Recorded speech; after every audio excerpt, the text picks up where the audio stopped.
Dans le royaume troublé d'Israël, sous le gouvernement oppressif du roi Achab et de sa femme Jézabel, surgit une figure de courage et de foi extraordinaire, le prophète Élie.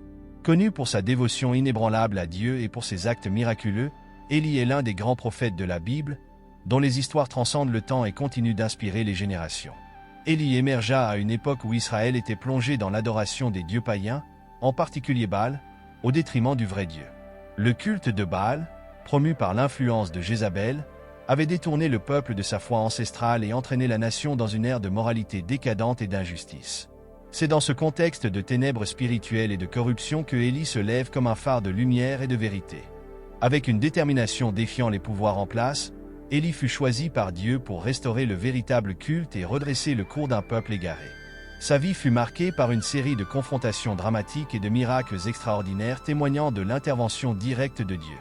De ses prophéties audacieuses à ses moments de profonde solitude, Élie ne se contenta pas de proclamer la volonté de Dieu, mais vécut également les conséquences de sa foi dans un monde hostile. Son voyage commence par une déclaration audacieuse, la sécheresse dévastatrice qui s'abattrait sur Israël comme un signe de la colère divine et un appel au repentir. Tout au long de son parcours, il affronte non seulement la famine et la persécution, mais aussi les défis personnels qui mettent à l'épreuve sa foi et sa résilience.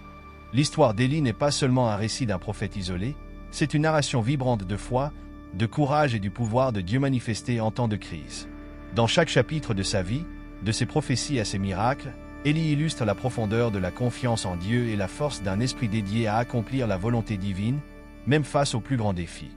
En plongeant dans la vie d'Élie, nous découvrons un témoignage fascinant de la manière dont un homme peut être élevé pour affronter le monde avec la force d'une foi inébranlable et comment, à travers l'adversité et le conflit, la vérité divine peut être révélée et l'espoir restauré. Après sa déclaration audacieuse de sécheresse, Élie se retire près du ruisseau de Kérit, où il est nourri par des corbeaux envoyés par Dieu. Cette période de solitude est marquée par une dépendance totale à la providence divine, offrant à Élie un moment de réflexion et de préparation pour les défis à venir.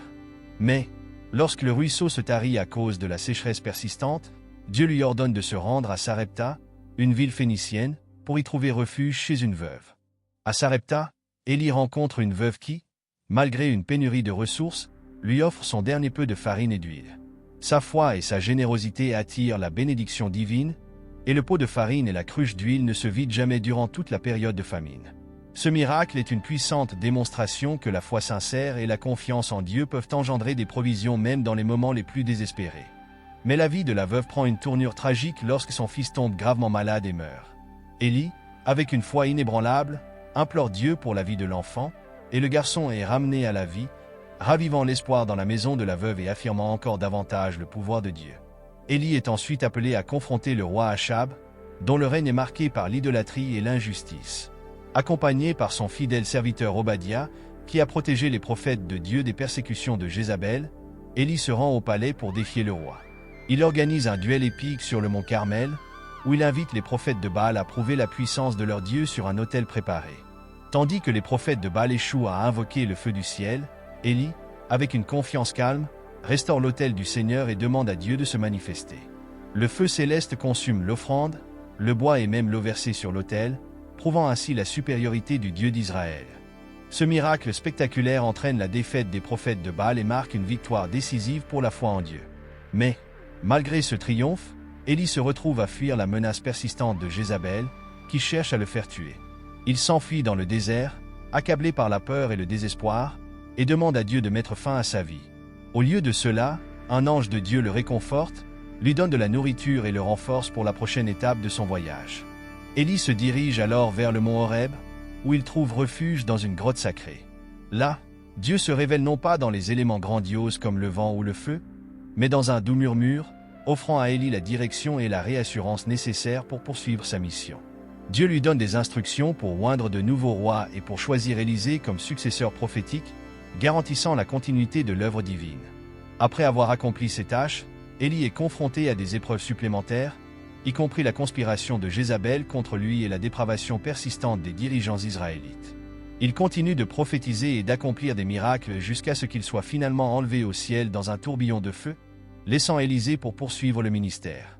La montée d'Élie au ciel marque non seulement la fin de son ministère terrestre mais aussi la continuation de son héritage à travers Élisée, qui reçoit une double portion de l'esprit d'Élie.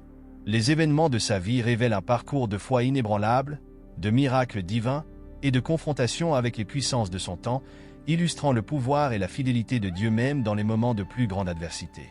Après son ascension au ciel dans un tourbillon de feu, Élie laisse derrière lui un héritage profond et durable à travers Élisée, son successeur. Ce moment de transition est marqué par une série de miracles et de défis qui soulignent la continuité de l'œuvre divine. Élisée, qui a reçu une double portion de l'esprit d'Élie, commence son ministère avec détermination.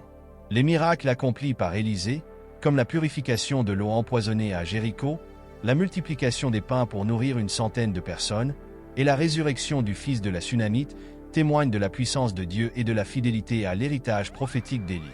Un événement clé du ministère d'Élisée est la guérison de Naaman, le commandant syrien, de sa lèpre. Ce miracle est significatif non seulement pour la guérison physique de Naaman, mais aussi pour la reconnaissance du Dieu d'Israël par les nations étrangères.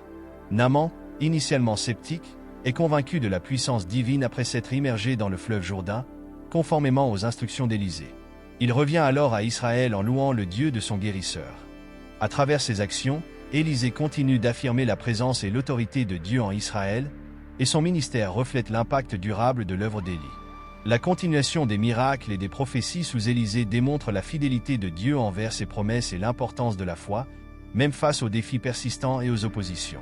En parallèle, Élie reste une figure emblématique dans la tradition biblique. Son ascension au ciel est perçue comme un symbole de la victoire sur la mort et de l'accomplissement des desseins divins. Son héritage inspire les générations futures et sa vie est une source de réflexion sur la relation entre Dieu et son peuple, sur le courage face à l'opposition, et sur la certitude que la divine providence guide et soutient ceux qui lui sont fidèles. À travers les siècles, l'histoire d'Élie continue de captiver les esprits et les cœurs, rappelant à chaque génération que la foi, la persévérance et la dévotion à Dieu peuvent transcender les épreuves les plus difficiles et ouvrir la voie à des miracles et des transformations profondes. Ainsi se conclut la vie et le ministère d'Élie, un prophète dont l'influence transcende le temps et dont l'héritage vit à travers les actes de ses successeurs et les leçons qu'il a laissées pour les générations futures.